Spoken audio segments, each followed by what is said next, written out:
right, Shedeur Sanders getting a start for the Cleveland Browns. Everybody's excited. He'll take on the Carolina Panthers. And people are really fired up about this. But people are also concerned. Somebody that's concerned about the whole situation is one Louis Riddick of ESPN, who said this about Shedeur's opportunity. I'm afraid he's going to get on the field in preseason games without a lot of practice reps.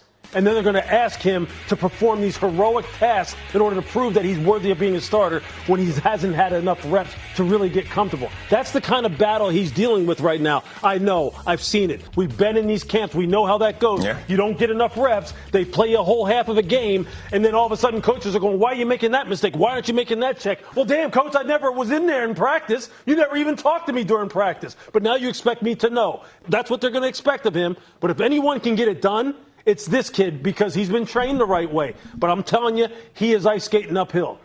So that is Louis Riddick on just set it up.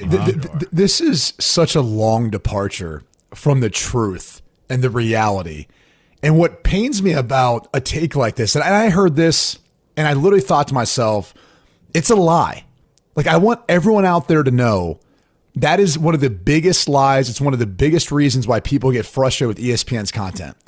Is because they have people who go on TV and they say things that literally are not true. Let's just start off with this fact. Has it ever changed for a rookie that he wasn't going to get enough reps before they go into a preseason game in the history of the NFL draft? Like, that's always been the case. Like, when you're drafted as a rookie, you never, or very seldom, I would say 0.01% of the time, maybe you're like a Cam Ward, which even Cam Ward up to a point this offseason, who was the number one overall pick, was quote unquote battling with Will Levis. So even he wasn't getting every single rep to prepare him for the first preseason game. But every single player isn't getting every single rep to prepare them for every single scenario. And by the way, that's okay. Like, when you become a backup, or if Shedeur Sanders ends up being the backup, do you think he's going to get every single rep in the course of the season to prepare him for every scenario when he goes into a game? No. That's like part of the job. So I would look at it this way. One, like the scenario he's playing out is such a long departure from the truth for every single rookie, not just Shedeur Sanders, which is what I hate about him actually saying this on TV and anyone giving it any credibility. The second thing is, Pickett's been out with a hamstring injury. Gabriel's been out with a hamstring injury. Flacco's been mixing in with reps too. They've all kind of shared reps.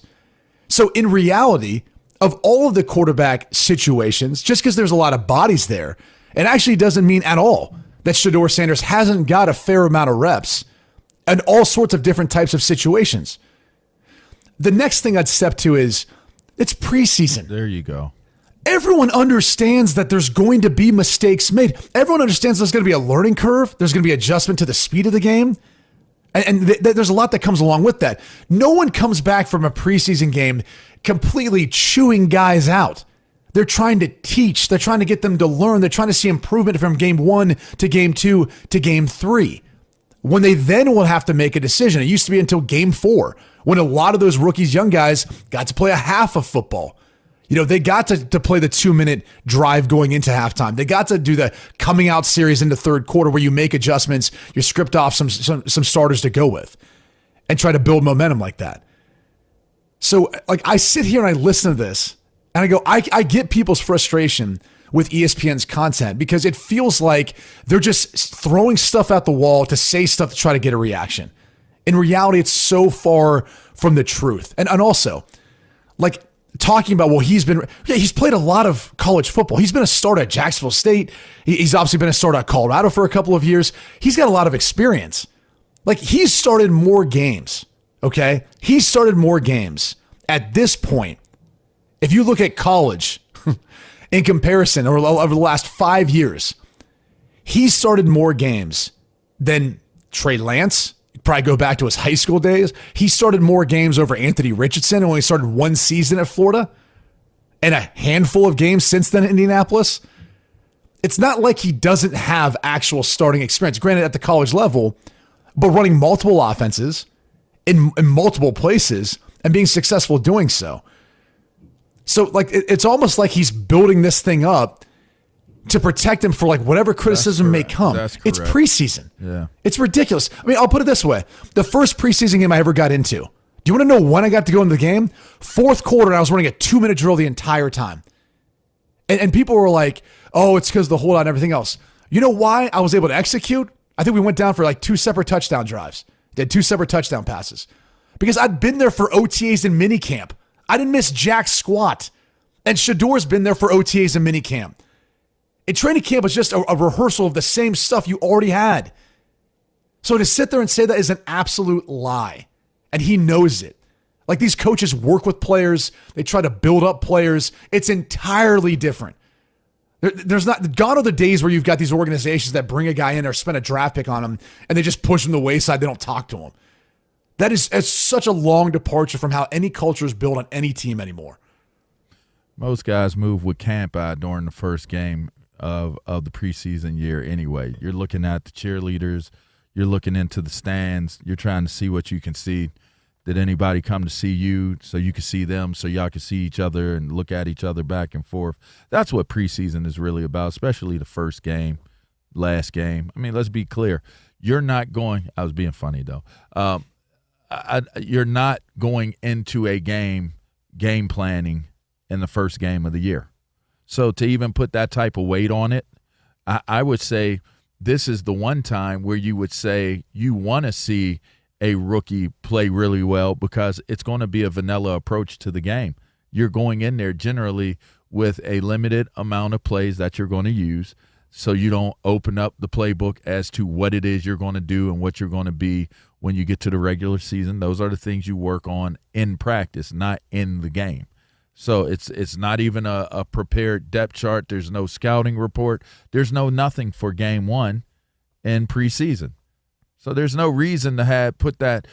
I can understand Lewis putting the pressure on it to say, okay, this kid is going to be measured and judged at a different level than any other quarterback that's a rookie in this situation. Maybe he's right. Maybe he's wrong. It's not a horrible assessment. But what I will say is to automatically say, well, he hasn't been put in position to be successful.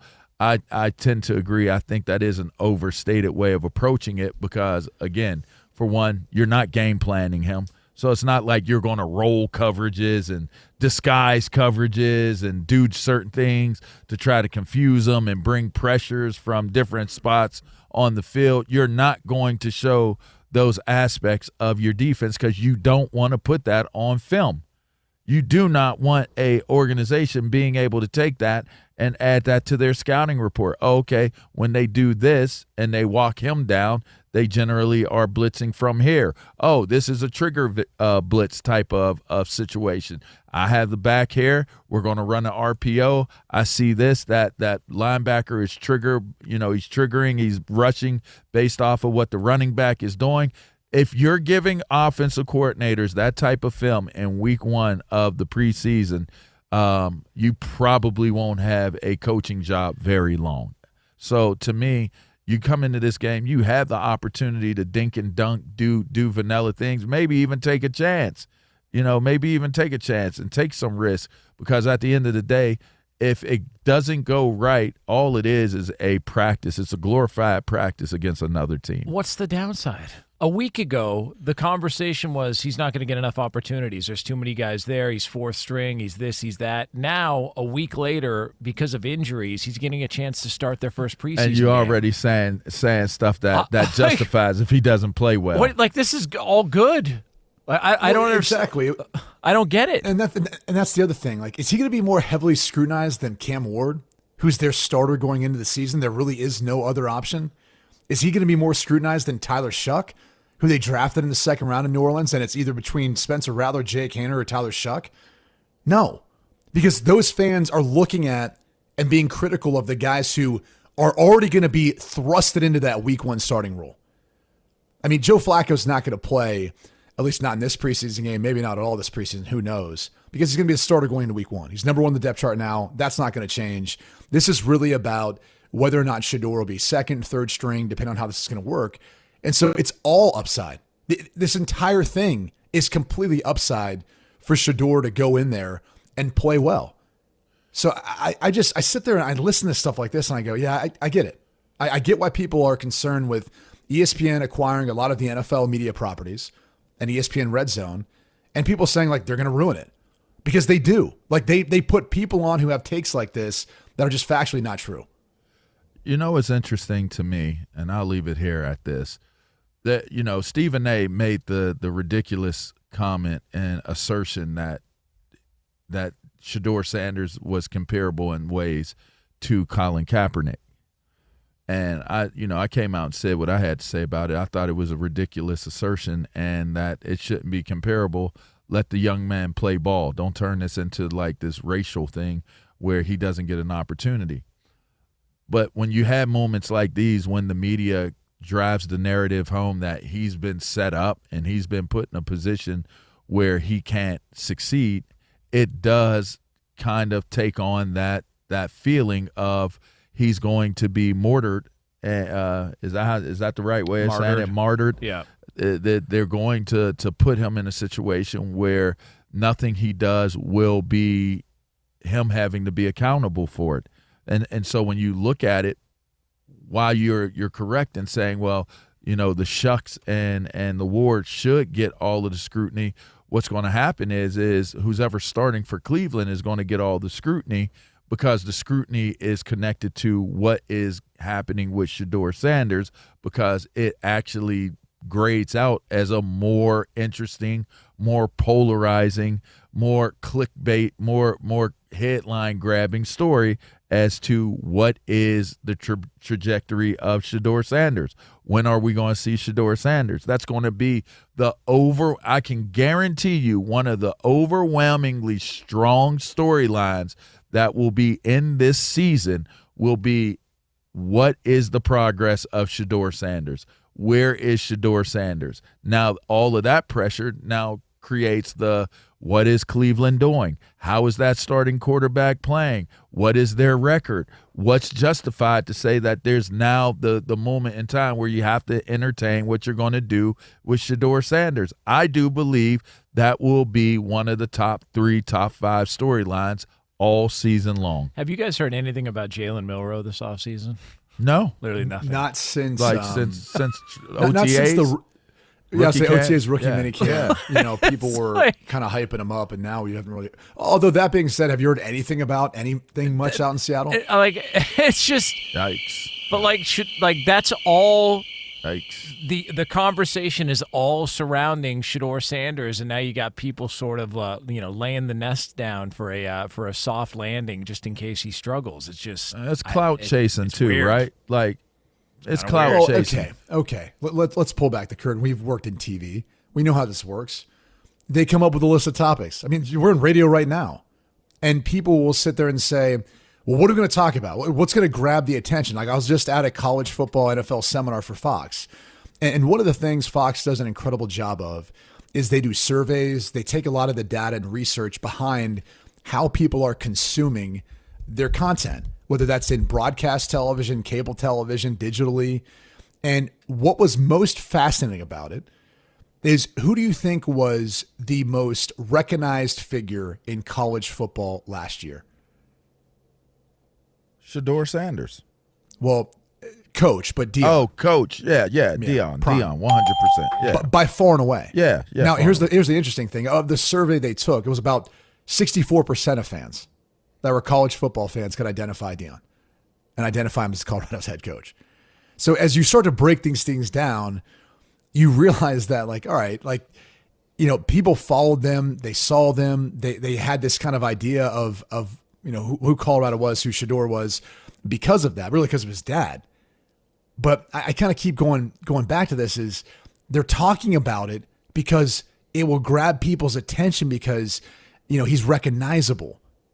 And you know, Shedeur's recognizable because he's Deion's son. And so when you look at how they're creating something to talk about on TV this time of year when there's not much to talk about, this stuff gets thrown in there. And then someone takes a passionate take like that where you're going, dude, this is completely unnecessary. And it feels like, for some reason, you know, people feel like they need to do this, and they don't. Shedeur has handled himself, with the exception of, speeding. He's handled himself exactly how you'd hoped he would, and said all the right things and done all the right things. And, even for people who had issues with how he conducted himself in Colorado, it's not like he was popped for doing, bad stuff off the field. It's just because he's got a different way of showcasing his brand and showcasing himself, especially when he has success. So I don't feel like there's any issue there at all. And it's almost like people are trying to stir up an issue or create an issue out of nothing when we haven't even got to a game yet.